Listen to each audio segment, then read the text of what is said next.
السلام علیکم ورحمۃ اللہ۔ عزیزان من، آج معمول سے ہٹ کے سید افغان قریشی آپ کی خدمت میں حاضر ہے۔ آج آپ کچھ ایسی تلخ باتیں سنیں گے جو اس سے پہلے سیدی نے ادا نہیں کی ہوں گی، لیکن ان تمام تر باتوں کی وجوہات کیا ہیں، اس کے پیچھے ریزن کیا ہے، اور اس کا وہ مدعا کیا ہے جس کی بنیاد پہ آج سیدی اتنی تلخ باتیں کرنے جا رہے ہیں۔ واقعہ یہ ہے عزیزان من کہ جرمنی کے شہر فرینکفرٹ میں پاکستانی سفارت خانے پر کچھ پی ٹی ایم کے شرپسندوں نے، کچھ افغانی لونڈوں نے حملہ کیا، توڑ پھوڑ کی، مظاہرہ کیا اور پاکستانی پرچم کو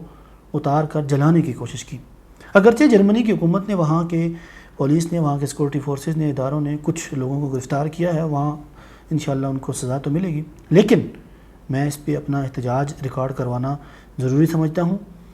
جو مجھے جانتے ہیں سو جانتے ہیں، جو نہیں جانتے وہ جان لیں کہ میں نے کبھی عصبیت کی بات نہیں کی،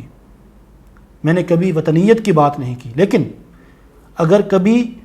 ہمارے ملک کے پرچم کی بے توقیری کی جائے گی، اس کی تذلیل کرنے کی کوشش کی جائے گی، اس کو گرانے کی کوشش کی جائے گی، اس کو نیچے دکھانے کی کوشش کی جائے گی اور اس کو والعیاذ باللہ جلانے کی کوشش کی جائے گی، تو میں اپنا احتجاج ریکارڈ کراؤں گا، میں آواز بلند کروں گا۔ اگرچہ میری آواز نے کارخانے میں طوطی کی آواز کے مانند ہے، لیکن میں یہ فرض منصبی سمجھتا ہوں کہ مجھے ایک ڈیجیٹل کریئٹر کی حیثیت سے، ایک کنٹینٹ کریئٹر کی حیثیت سے اس پر اپنی صدا ضرور بلند کرنی چاہیے۔ افغانستان کے یہ جو لونڈے جنہوں نے یہ حرکت کی ہے، یہ جس تھالی میں کھاتے ہیں اسی تھالی میں ہگنا پسند کرتے ہیں، یہ جس تھالی میں کھاتے ہیں اسی تھالی کو گندا کرنا پسند کرتے ہیں۔ کیوں؟ اس لیے کہ روس کے ساتھ ان کا پھڈا شروع ہوا، روس نے ان کے ملک پہ اٹیک کیا، انہوں نے پاکستان کے منہ ترلے شروع کیا، پاکستان نے بارڈر کھولا اور ان کو اپنے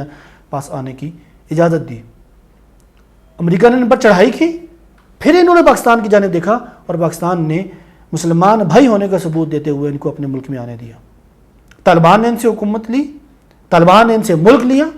طالبان نے ان سے ان کا جھنڈا لیا،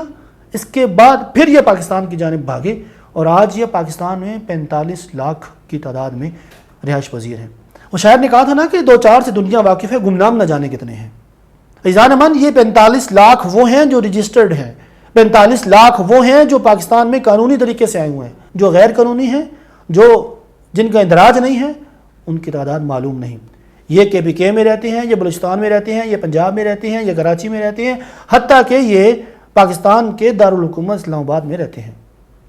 یہاں آ کے یہ اسائلم اپلائی کرتے ہیں اور روتے ہوئے یہ دعائیاں دیتے ہیں کہ ہمیں طالبان اپنے ملک میں رہنے نہیں دیتے، ہمیں یہاں رہنے دیا جائے، اور جب رہنے دیا جائے تو پھر یہ بدلے میں احسان فراموشی کا مظاہرہ کرتے ہوئے، نمک حرامی کا مظاہرہ کرتے ہوئے یہ پاکستان کو گالی دیتے ہیں۔ دیکھیں، آپ کو اختلافات ہو سکتے ہیں، آپ کو اعتراضات ہو سکتے ہیں، ان اختلافات اور ان اعتراضات کا بدلہ اس طرح سے نہیں بنتا کہ جس ملک میں آپ رہتے ہیں، جس ملک نے آپ کو پناہ دی، جس ملک نے آپ کو چھت دی، آپ اسی ملک کا پرچم گرانے کی کوشش کریں۔ یہی کچھ آپ نے 2019 کے ورلڈ کپ میں کیا تھا، جب ایک موقع پر آپ میچ جیتنے کی پوزیشن میں تھے، پھر وہاب ریاض اور عماد وسیم کی شاندار کارکردگی کی بدولت وہ میچ آپ کے جبڑوں سے چھین کر پاکستان جیت گیا۔ تب بھی آپ نے یہی رویہ رکھا تھا، یہی کچھ آپ نے 2021 کے ورلڈ کپ میں بھی رویہ روا رکھا، جب آصف علی آپ کے اور فتح کے درمیان حائل ہوا اور 4 شاندار چھکے لگا کر اس نے آپ کے زخموں پر نمک پاشی کی۔ یہی کچھ آپ کے ساتھ نسیم شاہ نے کیا تھا، آپ ہر موقع پر آپے سے باہر ہوئے، آپ نے پاکستان کو گالی دی، آپ نے پاکستان کا کھا کر پاکستان کو بدنام کرنے کی کوشش کی، اور وہ ملک جس کو آپ اپنا سب سے زیادہ بڑا خیرخواہ سمجھتے ہیں، بھارت، اس میں صرف 15,000 قانونی افغان مہاجرین کو رہائش رکھنے کی اجازت ہے، حالانکہ پاکستان اور بھارت کا کوئی جوڑ نہیں، کوئی مقابلہ نہیں۔ ان کی آبادی دیکھیں، ان کا ملک کتنا وسیع ہے، اس کے باوجود بھارت نے، ہندوستان نے افغانیوں کو پناہ نہیں دی۔ پاکستان نے کم تر وسائل کے باوجود پناہ دی ہے، تو اس کا صلہ آج ہمیں یہ ملتا ہے۔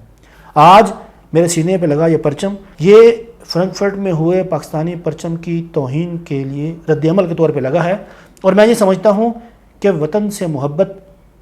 اسی طرح، اس کا اظہار اسی طرح میرے لیے ضروری ہے جس طرح میں باقی موضوعات پہ بولتا ہوں، اور انشاءاللہ میں آج سے یہ عہد کرتا ہوں، یہ میری بھرپور کوشش ہوگی کہ یہ پرچم آج کے بعد میرے سینے سے نہ اترے، یہ ہمیشہ میرے سینے پہ لگا رہے، اور یہ خاموش صدا، یہ خاموش احتجاج میں بلند کرتا رہوں، تاکہ اس وقت تک جب تک ہمارے ادارے، ہمارے قانون نافذ کرنے والے ادارے، ہماری فورسز، ہمارے پارلیمنٹ، ہمارے سیاستدان، ہماری بیوروکریسی، ہمارے پالیسی ساز ان نمک حراموں کو واپس ان کے ملک میں نہیں بھیجتے، اس لیے کہ مجھے پاکستان سے بڑھ کر کچھ عزیز نہیں۔ میری پہلی شناخت مسلمان ہونا ہے اور دوسری شناخت پاکستانی ہونا ہے۔ مجھے اپنی اس شناخت پہ فخر ہے، مجھے اپنے اس نام پہ فخر ہے، مجھے اپنی اس نسبت پہ فخر ہے، اور لہٰذا میں اس نسبت کو کبھی ڈیگریڈ نہیں ہونے دوں گا، میں اس پہ پاکستان کی تذلیل کو کبھی برداشت نہیں کروں گا۔ انشاءاللہ یہ میرے سینے پہ لگا پرچم یہ ہمیشہ آپ کو یاد دلاتا رہے گا کہ پاکستان کے لیے سیدی نے آواز بلند کی تھی، اور میں یہ آواز بلند کرتا رہوں گا تب تک جب تک یہ واپس اپنے ملک نہیں چلے جاتے۔